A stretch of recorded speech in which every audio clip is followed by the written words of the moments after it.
Welcome! Today's lesson is going to be genitive. What are genitive? Genitive is also known as possession.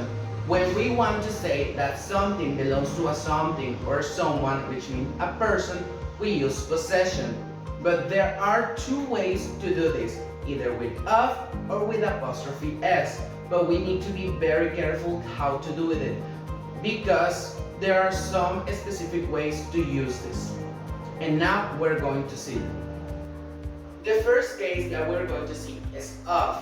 When something belongs to something that is not a person, could be an object, we use of. For example, the window of the house. And now in the case that something belongs to a person, we use the apostrophe s. John's dog, which means that the dog belongs to John. It's important to know there are some expressions that we can use the apostrophe s. For example, we have countries, wave, time expression, and so on. So you need to be very careful how to use things.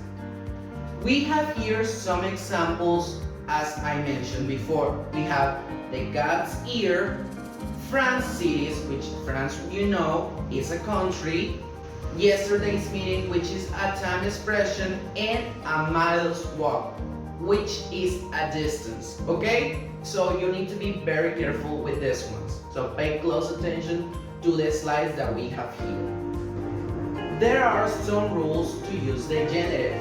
For example, in the case that we're talking that something belongs only to one person, we use only the apostrophe s. This is the order that we should use it.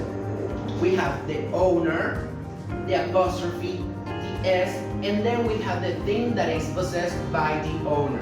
Okay? For example, we have here Paul's heart, the heart that belongs to Paul. Now, be very careful. When the name of the person ends up with an s, we need to add the apostrophe s no matter what. Okay? As the example here, we have Charles bicycle. As you can see, we have the s, that is the Charles for his name, and then we have the apostrophe s. Charles bicycle, the bicycle that belongs to Charles. Now, here is the second rule, so use the genitive.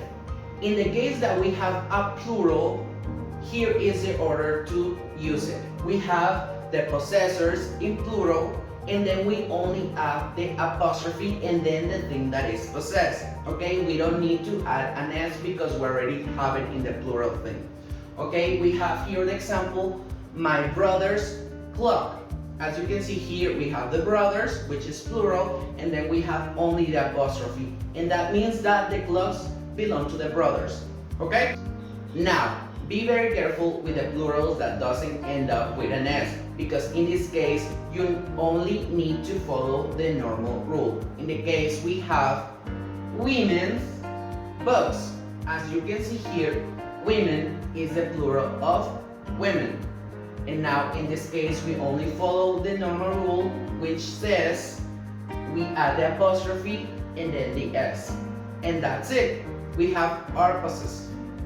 Now, in the case that we have a lot of possessors of the thing, we only need to add the apostrophe s to the last person on the list or the sentence. Okay? As example here, that is John, Jim, and Paul's flag. As you can see here, Paul is the only one with the apostrophe s. We have three possessors, but just the last one need the apostrophe s.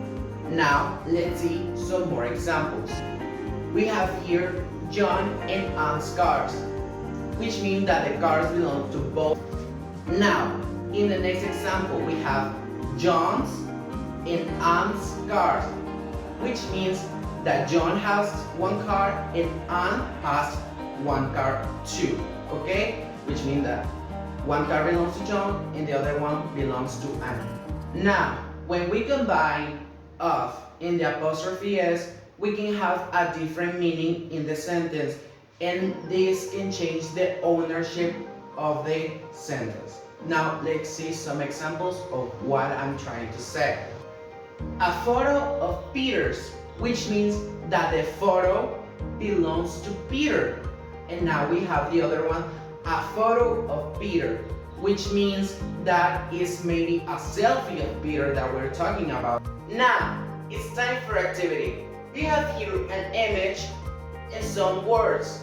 You are going to try to make some sentences and to match the sentences with the pictures that we have here. As you can see to the pictures, there are some little circles where you can annotate the letters that we have here in the image, either A, B, C, D, so and on. So try very careful and read very careful. I'll give you an advice and try to pause the video, okay? Because in a couple seconds, I'm going to give you the answers for this exercise. Try to do them yourself and try to practice. Now, pause the video and I'll see you in a couple seconds.